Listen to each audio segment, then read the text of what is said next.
Deep in a cave in Spain, behind a calcite curtain that had sealed the entrance for thousands of years, archaeologists made a discovery that shouldn't have been possible. Cave paintings. Beautiful, sophisticated cave paintings. Red ochre symbols on the walls, geometric patterns, hand stencils, abstract designs that showed clear intention, clear meaning, clear artistry. But here's the problem. These paintings were dated to 64,000 years ago, and 64,000 years ago, there were no Homo sapiens in Europe. None. Our species hadn't arrived yet. We were still in Africa, tens of thousands of years away from our migration into Europe. So who painted these? The answer shocked the scientific community and fundamentally changed our understanding of human evolution, of consciousness, of what it means to be an artist, to be creative, to be human. Because these paintings, these beautiful, sophisticated works of art, were created by Neanderthals. Not Homo sapiens, not modern humans, not us, them. The species we've spent centuries depicting as brutish cavemen, as primitive and simple, as almost but not quite human. They were artists. They created beauty. They thought symbolically. They had an inner life rich enough to express itself on cave walls. And if they could create art 64,000 years ago, what else were they capable of? What else have we gotten wrong about them? This is the story of the oldest art in Europe, of the species that created it, and of what happens when a discovery forces us to completely rethink everything we thought we knew about our closest evolutionary cousins. And today, we will be breaking it down. For most of the history of archaeology and anthropology, we've had a very specific timeline in our heads about when art began.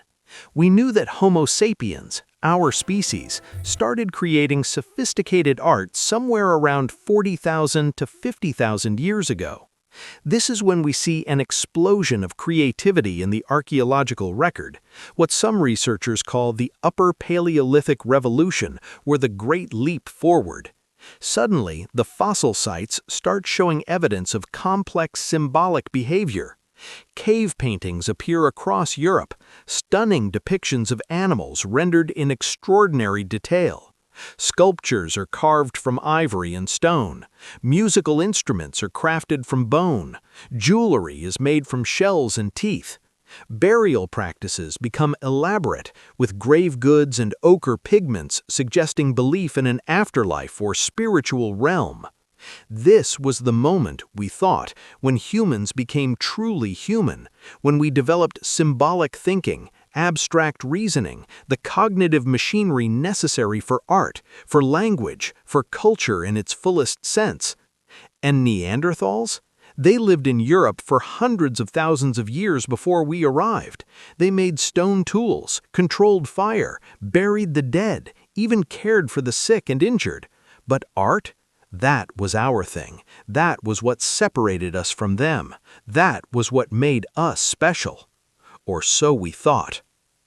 The first hints that this narrative might be wrong came from several caves in Spain: La Pasiega, Maltravieso, and Ardalis, three separate cave systems scattered across different regions of the Iberian Peninsula.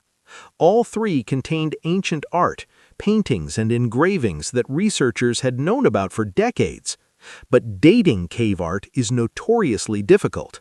Most pigments used by ancient artists, ochre, charcoal, manganese dioxide, they don't contain organic material that can be radiocarbon dated. And you can't date the rock wall itself because the rock is millions of years old, far older than any painting on it. So for years, researchers had to make educated guesses about the age of cave art based on style, context, and comparison to other dated sites. If a painting looked similar to art from Lascaux or Chavot, caves with known dates, you could assume it was roughly the same age. But this method had obvious limitations. It was subjective, imprecise, and potentially very wrong. Then, in the early 2000s, researchers developed a new technique that changed everything. It's called uranium-thorium dating, and it works by measuring radioactive isotopes in the calcite deposits that form on top of cave paintings. Here's how it works. Water seeping through limestone caves carries dissolved uranium. When that water evaporates, it leaves behind a thin layer of calcite, basically limestone, on the cave walls and any paintings on them. This calcite contains tiny amounts of uranium, which slowly decays to thorium over time. By measuring the ratio of uranium to thorium, you can calculate when that calcite layer formed. And here's the key. If the calcite formed on top of a painting, then the painting must be at least as old as the calcite. This gives you a minimum age for the art. Using this technique, researchers started redating cave art across Europe, and what they found was astonishing. At La Pasiega cave, a red linear motif, essentially a painted line on the wall, was covered by calcite that formed at least 64,000 years ago, which means the painting underneath is older than 64,000 years. At Maltravieso cave, hand stencils, those iconic images where someone placed their hand on the wall and blew pigment around it, were dated to at least 66,000 years old. At Ardalis cave, red and yellow paintings of various designs were dated to more than 65,000 years ago. These dates, published in the journal Science in 2018, sent shockwaves through the archaeological community because 64,000 to 66,000 years ago, Homo sapiens had not yet reached Europe. The earliest evidence of our species in Europe dates to about 45,000 years ago, maybe 50,000 at the absolute earliest if you're generous with the dating. There's a gap of at least 15,000 years, probably more, between these paintings and the arrival of Homo sapiens in Europe. So who painted them? The only other human species living in Europe at that time was Homo neanderthalensis, Neanderthals. They had been in Europe for hundreds of thousands of years by that point, perfectly adapted to the Ice Age climate, thriving in the cold steppes and forests. The inescapable conclusion? Neanderthals created art. Symbolic art. Art that required abstract thinking, planning, a sense of aesthetics, and the desire to leave a mark, to create something that would outlast them. This was not supposed to be possible, not according to decades of anthropological theory that positioned Homo sapiens as uniquely creative, uniquely capable of symbolic thought, uniquely human in the fullest sense. But the evidence doesn't care about our theories. The evidence is what it is, and the evidence says Neanderthals were artists. Now, before we go further, let's address the obvious question. How do we know these paintings couldn't have been made by early Homo sapiens who reached Europe earlier than we thought? This is a legitimate question, and it's one that researchers took very seriously. After all, extraordinary claims require extraordinary evidence, and claiming that Neanderthals created art is a pretty extraordinary claim. But multiple lines of evidence support the Neanderthal attribution. First, the dating is solid. Uranium-thorium dating is a well-established technique, and the dates from these caves have been replicated and confirmed by multiple labs. The paintings are definitely older than 64,000 years. Second, there's no archaeological evidence whatsoever of Homo sapiens in Europe at that time. None. No stone tools of the type Homo sapiens made, no fossils, no DNA, nothing. The earliest confirmed Homo sapiens presence in Europe is tens of thousands of years later. Third, there is abundant evidence of Neanderthals in these exact regions at exactly this time period. Neanderthal fossils, Neanderthal tools, Neanderthal occupation sites. They were definitely there. Fourth, and this is crucial, we now have other evidence of Neanderthal symbolic behavior from around the same time period. In 2019, researchers published findings from Cueva de los Aviones, another Spanish cave, where they found perforated shells with traces of pigment dating to over 115,000 years ago. These were ornaments, jewelry, made by Neanderthals. At Bruniquel Cave in France, researchers discovered mysterious ring structures built from broken stalagmites deep inside the cave far from the entrance, in total darkness. These structures were dated to 176,000 years ago, built by Neanderthals for purposes we still don't fully understand. But whatever those purposes were, they involved going deep into the darkness, breaking off stalagmites, arranging them in deliberate patterns. That's symbolic behavior. So the Spanish cave paintings aren't an isolated anomaly. They're part of a growing body of evidence that Neanderthals were capable of symbolic thought, of creating art, of engaging in behaviors we once thought were uniquely human. This fundamentally changes how we think about them, and it raises profound questions about consciousness, creativity, and what it means to be human. Let's talk about what these Neanderthal paintings actually look like, because that's important for understanding their significance. They're not elaborate scenes like the famous paintings at Lascaux or Chavot. Those caves, painted by Homo sapiens tens of thousands of years later, feature massive, detailed depictions of animals rendered with remarkable realism and artistic sophistication. The Neanderthal art is simpler. At La Pasiega, it's a ladder-like form, a series of red horizontal and vertical lines creating a geometric pattern. At Maltravieso, it's hand stencils, negative images created by placing a hand on the wall and blowing pigment around it.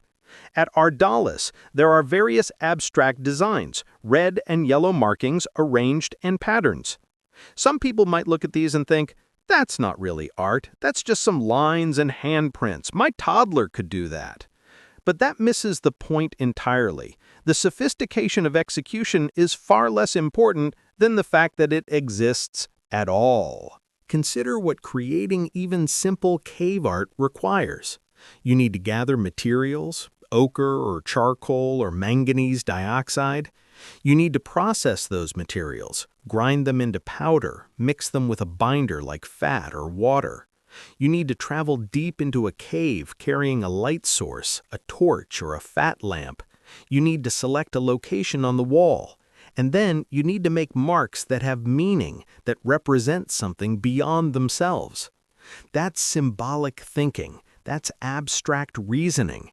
That's the recognition that a mark on a wall can represent an idea, a concept, a presence.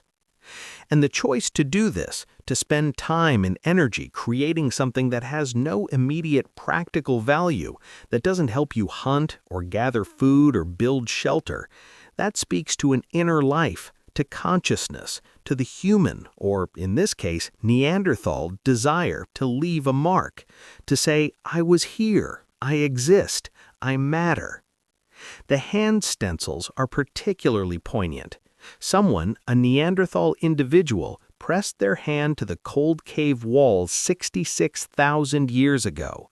They positioned their fingers just so. They loaded their mouth with wet pigment or used a hollow bone as a spray tool, and they blew the pigment around their hand, creating a negative image that would last for tens of thousands of years. That hand belonged to a real person, someone with thoughts, feelings, relationships, someone who woke up one morning and decided for whatever reason to go into a cave and leave their mark. Someone who is long dead, whose bones have probably turned to dust, but whose presence in the form of that hand stencil remains. You could place your hand over that stencil. It would probably fit, because Neanderthal hands were not so different from ours, a little shorter in the fingers, a little broader in the palm, but recognizably human, recognizably like us. That's the power of art. It transcends time. It creates connection across unimaginable spans of years. That Neanderthal artist has been dead for 66,000 years, but their art makes them immortal.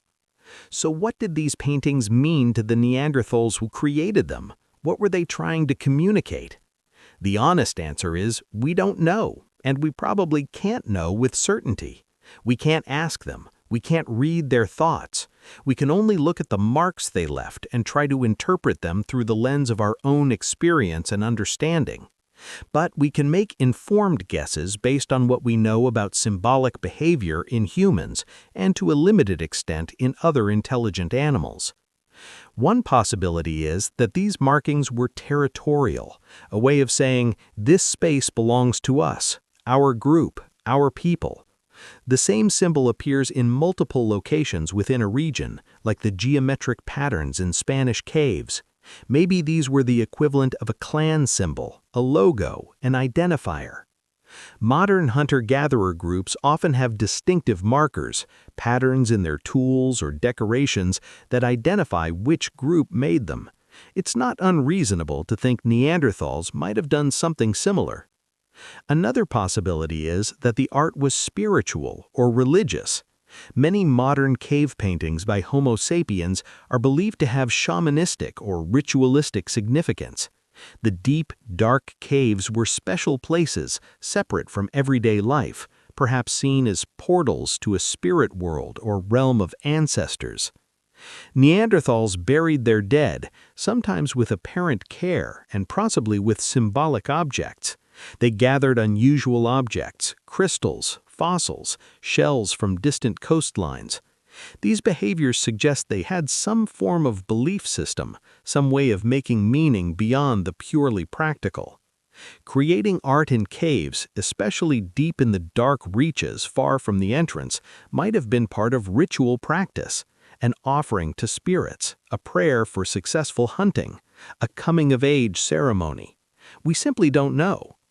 A third possibility is that the art was simply aesthetic, the desire to create beauty, to make something pleasing, to express oneself.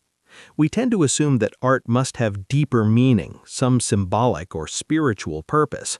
But sometimes art is just art, the joy of creation, the satisfaction of making a mark and seeing it persist. Neanderthals had the same basic neurological architecture as Homo sapiens, similar brain size, similar structure. If we have an innate drive to create, to express ourselves through visual means, why wouldn't they? The truth is, probably some combination of all these possibilities. Different paintings in different contexts might have had different purposes, some territorial, some spiritual, some aesthetic, some we haven't even considered because they're outside our conceptual framework. What matters is that they created art at all, that they had the cognitive capacity, the cultural context, and the motivation to engage in symbolic behavior. Because this wasn't just random mark-making, these weren't accidental scrapes on a wall. Research on the Neanderthal paintings has revealed that they involved planning and technical knowledge. The pigments used required gathering and processing. You can't just pick up a rock and paint with it. You need to select the right type of ochre, grind it into powder, mix it with a medium. That's chemistry. That's experimental knowledge passed down through generations. The locations chosen for the paintings aren't random either. They're often in acoustically interesting parts of the caves, places where sound resonates. Some researchers have suggested that Neanderthals, like later Homo sapiens, may have selected painting locations based on their acoustic properties, creating multi-sensory experiences. And the act of entering deep caves, far from natural light, required technology. Torches or fat lamps, the ability to create and maintain fire, navigation skills to find your way in and out of a dark, complex cave system without getting lost. All of this points to sophisticated behavior. This wasn't impulsive or simple. This was planned, skillful, intentional. Now let's talk about what this means for our understanding of Neanderthals more broadly, because the art is just one piece of a much larger puzzle that's been coming together over the past few decades. For most of the 20th century, Neanderthals were portrayed as evolutionary dead ends, primitive, not quite human, lacking the cognitive abilities that made Homo sapiens successful. This was the image in textbooks, museums, popular culture. The brutish caveman, hunched over, dim-witted, violent. This portrayal was not based on good science. It was based on early reconstructions that exaggerated Neanderthal differences, on biases about what human meant, and on the assumption that because they went extinct, they must have been inferior. But as more evidence accumulated, this picture changed. Neanderthals were sophisticated. They had complex tools, including composite tools that required planning and multi-step manufacturing processes. They controlled fire and built hearths. They hunted large game successfully for hundreds of thousands of years in challenging Ice Age environments. They cared for the sick and injured. We have Neanderthal fossils showing severe injuries that healed, injuries that would have required months of care and feeding by others. That's compassion. That's social support. That's humanity. They buried their dead, sometimes in deliberate positions, sometimes with what appear to be grave goods. That suggests some conception of death as significant, perhaps some belief in an afterlife or spirit world. They made jewelry and ornaments. They collected unusual objects, crystals and fossils and shells from distant locations. They decorated their bodies with pigments. And as we discussed earlier, they had a version of the FOPX2 gene, the so-called language gene, that's identical to the Homo sapiens version. The anatomical structure of their vocal tract, reconstructed from fossils, shows they were physically capable of producing the full range of human speech sounds. The neural architecture necessary for language was present in their brains. All of this suggests that Neanderthals were not primitive precursors to humanity. They were human, just a different kind of human. Homo neanderthalensis, not Homo sapiens, but human nonetheless. And now, with the discovery of their art, we have to add artistic creativity to the list of Neanderthal capabilities. They thought symbolically, they created abstractions, they left marks that outlasted them. This raises a profound philosophical question.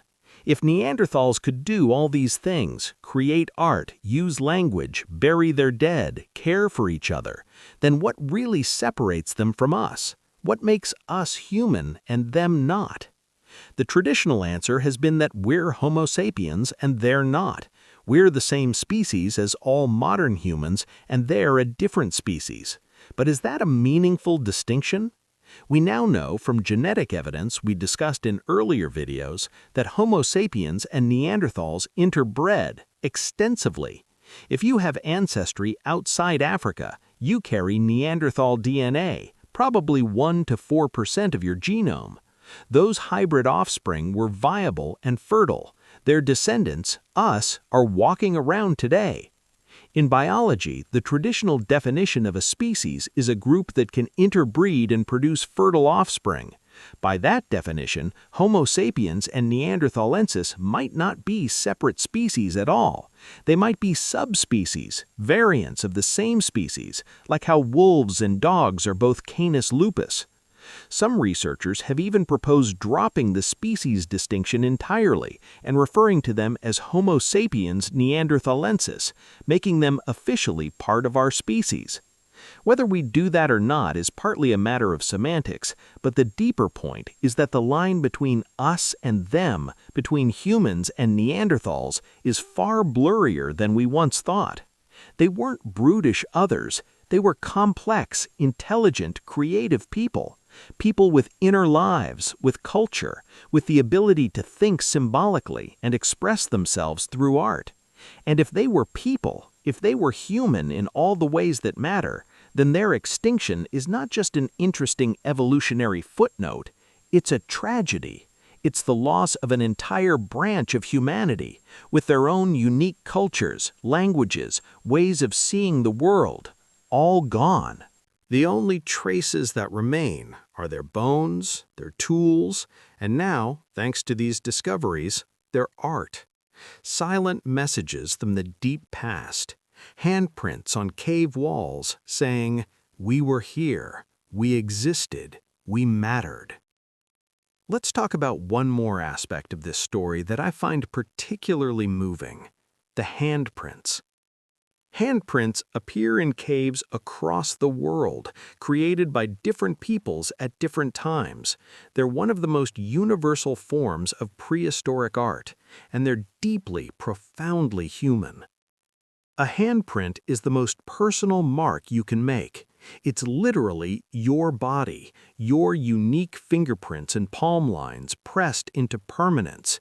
It's a signature that can't be faked or replicated by anyone else. It's you, frozen in time. When you look at a Neanderthal handprint, you're looking at the actual size and shape of a Neanderthal hand.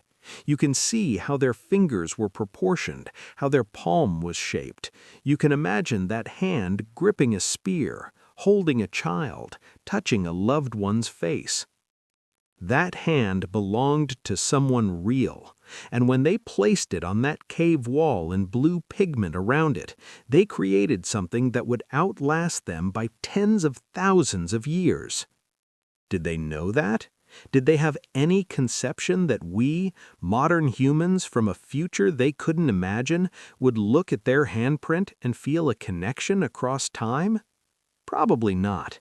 They'd probably thought in terms of seasons and generations, not tens of thousands of years. But they knew, on some level, that the mark they were making was permanent, or at least more permanent than they were. And in that sense, they achieved immortality. That Neanderthal artist died 66,000 years ago. Their body is long gone, but their hand, in the form of that stencil, remains. And we see it, we acknowledge it, we remember them. That's the power of art. That's why humans, Homo sapiens and Neanderthals, and probably other human species we haven't discovered yet, create art. Because art transcends death. It makes us eternal. So where does this leave us? What should we take away from the discovery of Neanderthal art? First, it should make us humble. We modern humans like to think we're special, unique, the pinnacle of evolution, but the evidence increasingly suggests we're not as exceptional as we thought. Neanderthals did many of the things we do.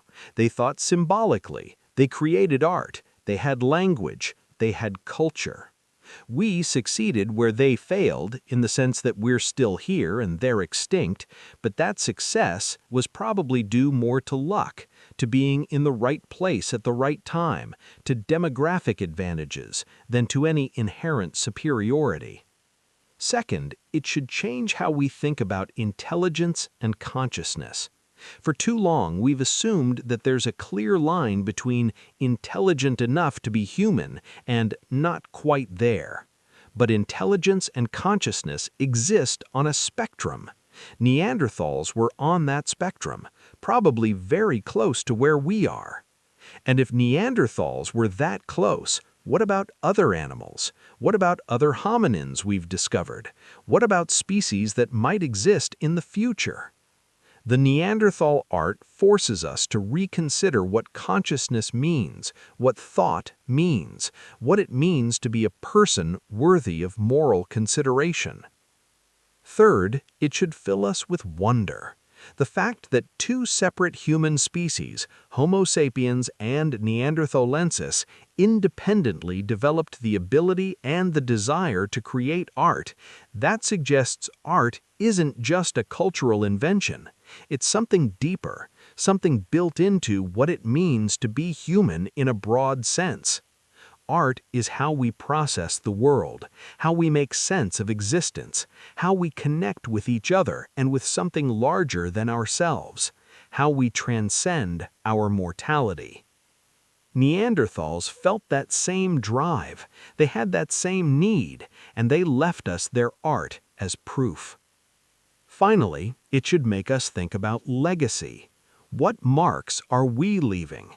What will remain of us 66,000 years from now? Will our art, our creations, our expressions of self survive? Most of what we create today is ephemeral. Digital files that will corrupt, photographs that will fade, buildings that will crumble, even our words, billions of them posted online every day, stored on servers that will eventually fail. But those Neanderthal handprints, created with nothing but ochre and breath, have lasted 66,000 years. They might last another 66,000. There's something humbling about that, and something inspiring. We are not the first humans to create art. We're not even the only humans to create art. But we are part of a long tradition, stretching back at least 64,000 years, probably longer, of humans, broadly defined, leaving marks, creating beauty, expressing ourselves through visual means. That tradition connects us to Neanderthals, to our ancestors, to every human who has ever pressed their hand to a surface and said, "I was here." And when we create art today, when we paint or draw or sculpt or photograph or film, we're continuing that tradition. We're part of that unbroken chain. We're adding our handprint to the cave wall of history. The Neanderthals are gone, but their art remains. And in viewing it, in studying it, in appreciating it, we keep them alive. They spoke to us across 66,000 years of silence, and we heard them. That's the power of art. That's the gift the Neanderthals left us. The knowledge that we're not alone, that we never were. That other minds, other consciousnesses, other human hearts have felt what we feel and tried to express it. The caves are dark. The paintings are fading, despite conservation efforts. Someday, they'll be gone. But for now, they remain. Silent witnesses to a vanished people. Proof that Neanderthals were not brutish others, but artists, thinkers, people. People who created beauty in the darkness. People who left their mark. People who, like us, wanted to be remembered. And they are.